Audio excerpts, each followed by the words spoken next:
प्यारे विद्यार्थियों नमस्कार। श्री वर्धमान विद्यालय महसाना की तरफ से ऑनलाइन शिक्षण में आपका स्वागत है। विद्यार्थियों, आज हम कक्षा 9 विषय हिंदी क्षितिज भाग 1 में कविता नंबर 9 जिसका नाम है कबीरदास की साखियाँ एवं शब्द।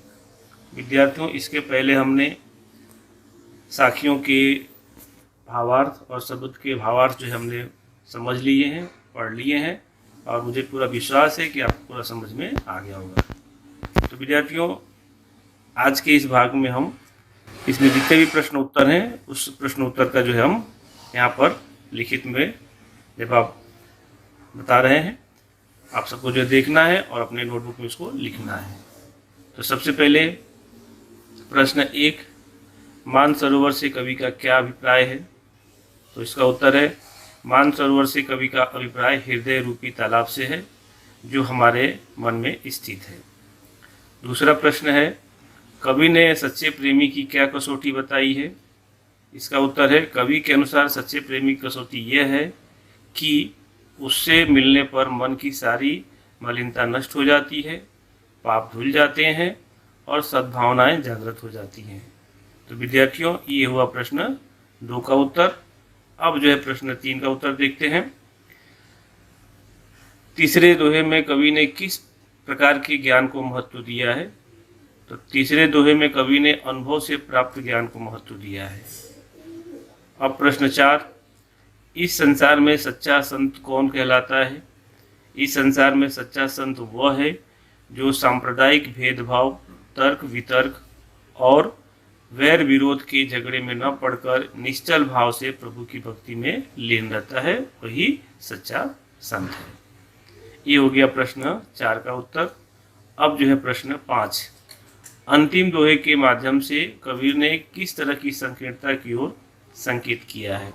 तो विद्यार्थियों, इसका उत्तर है अंतिम 2 दोहे के माध्यम से कबीर ने निम्नलिखित संकीर्णताओं की ओर संकेत किया है।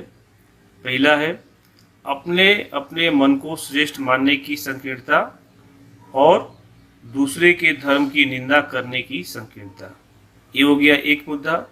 और दूसरा है ऊंचे कुल के अहंकार में जीने की संकीर्णता। तो विद्यार्थियों, ये हो गया प्रश्न 5 का उत्तर। अब जो हम प्रश्न 6 को देखते हैं। किसी भी व्यक्ति की पहचान उसके कुल से होती है, यह उसके कर्मों से तर्क के सहित उत्तर का दीजिए। किसी भी व्यक्ति की पहचान उसके कर्मों से होती है। आज तक हमारे 1000 राजा पैदा हुए और मर गए, परंतु लोग जिन्हें जानते हैं वे हैं राम, कृष्ण, बुद्ध, महावीर। इसलिए इन्हें जाना जाता है क्योंकि ये केवल कुल से ऊंचे नहीं थे, बल्कि उन्होंने ऊंचे कर्म भी किए थे। इसके विपरीत कबीर, सूर, तुलसी बहुत सामान्य घरों से पैदा हुए थे। इन्हें बचपन में ठोकरें भी खानी पड़ी थी, परंतु फिर भी वे अपने श्रेष्ठ कर्मों के आधार पर संसार में प्रसिद्ध हो गए। इसलिए हम कह सकते हैं कि महत्व ऊंचे कर्मों का होता है, न कि कुल का होता है। तो विद्यार्थियों, ये हो गया प्रश्न 6 का उत्तर। अब हम जो है काव्य सौंदर्य का जो है भाव स्पष्ट करना है। हस्ती चढ़िए ज्ञान को सहज दुलीचा डारी, स्वान रूप संसार है फूकन दे जखमारी। प्रस्तुत दोहे में कबीरदास जी ने ज्ञान को हाथी की उपमा तथा लोगों की प्रतिक्रिया को स्वान या कुत्ता या भूखने को कहा है। यहाँ रूपक अलंकार का प्रयोग किया गया है, दोहा छंद का प्रयोग किया गया है, यहाँ साधुकड़ी भाषा का प्रयोग किया गया है और शास्त्रीय ज्ञान का विरोध किया गया है और बिल्कुल सहज ज्ञान को महत्व दिया गया है। मनुष्य ईश्वर को कहाँ कहाँ ढूंढता फिरता है? तो मनुष्य ईश्वर को देवालय, मंदिर, मस्जिद, काबा, कैलाश आदि धार्मिक जगहों पर जो है ढूंढता फिरता रहता है। कबीर ने ईश्वर प्राप्ति के लिए किन प्रचलित विश्वासों का खंडन किया है? तो विद्यार्थियों, कबीरदास ने कहा है कि ईश्वर प्राप्ति के लिए जो प्रचलित विश्वास है, उनके अनुसार ईश्वर न तो मंदिर में रहता है, न मस्जिद में रहता है, न काबा में रहता है और न ही कैलाश में रहता है। यानी ईश्वर जो है किसी भी तीर्थ यात्रा या तीर्थ धार में नहीं रहता है, बल्कि वह कर्म करने में मिलता है, और न तो योग साधना से न वैराग्य से मिलता है। ये सब जो है ऊपरी दिखावा और ढोंग है, इसमें मन लगाना बिल्कुल व्यर्थ है। कबीर ने ईश्वर को सब श्वासों की श्वास में क्यों कहा है? क्योंकि कबीरदास ने कहा है कि सब श्वासों की श्वास में ही। कवि का तात्पर्य ये है कि ईश्वर प्रकृति के कण कण में व्याप्त है, सभी मनुष्य के अंदर में है, प्रकृति के हर एक कण में है। जब तक मनुष्य की सांस या जीवन डोर जो है चलती रहती है, तब तक जो है उसकी आत्मा जो है ईश्वर से जो है जुड़ी रहती है। इसलिए कवि ने कहा है कि मनुष्य के श्वासों के बीच में जो है परमात्मा का वास रहता है। कबीर ने मन के आगमन की तुलना सामान्य हवा से न कर आंधी से क्यों की है?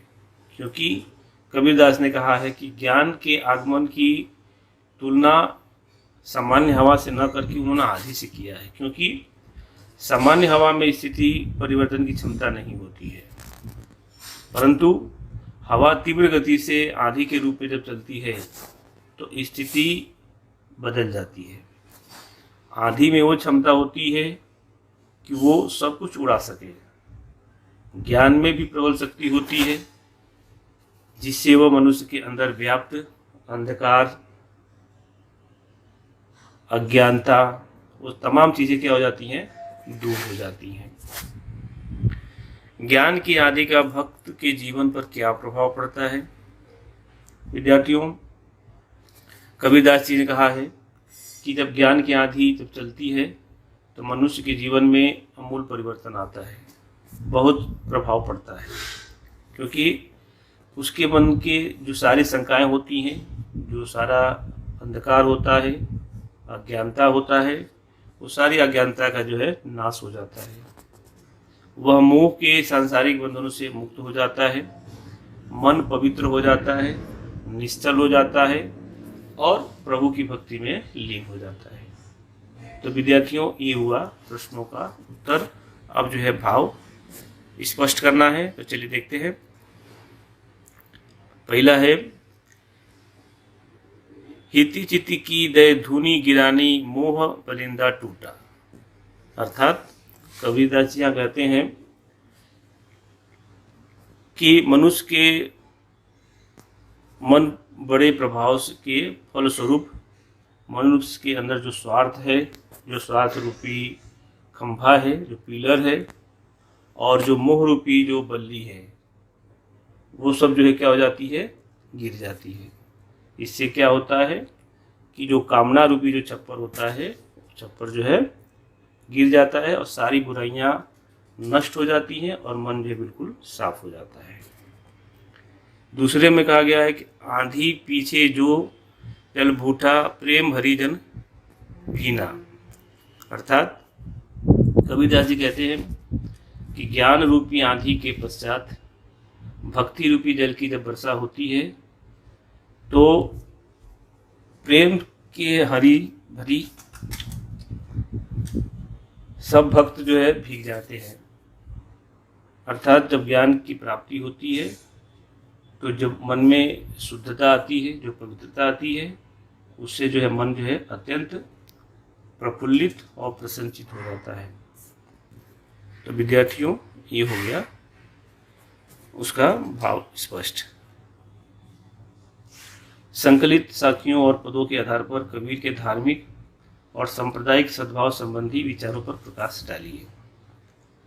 कबीर ने अपने विचारों के द्वारा जनमानस की आंखों पर धर्म तथा संप्रदाय के नाम पर बड़े पर्दे को खोलने का प्रयास किया है। विद्यार्थियों, कबीरदास ने हिंदू मुस्लिम एकता का समर्थन किया है तथा धार्मिक कुप्रथाओं से मूर्ति पूजा आदि का जो है विरोध किया है। ईश्वर मंदिर, मस्जिद या गुरुद्वारा में नहीं रहता है, बल्कि वह मनुष्य की श्वासों के श्वास में रहता है, मनुष्य की आत्मा में रहता है। कबीरदास ने हर एक मनुष्य को किसी एक मत, संप्रदाय, धर्म आदि में न पड़ने की जो है सलाह देते हैं। ये सारी चीज़ें मनुष्य को राह से भटकाने तथा बंटवारे की ओर ले जाती है। अतः कबीर के अनुसार हमें इन सब चमत्कारों में नहीं पड़ना चाहिए और मनुष्य को बिल्कुल निष्काम और निश्चल भाव से प्रभु की आराधना, पूजा अर्चना आदि करनी चाहिए।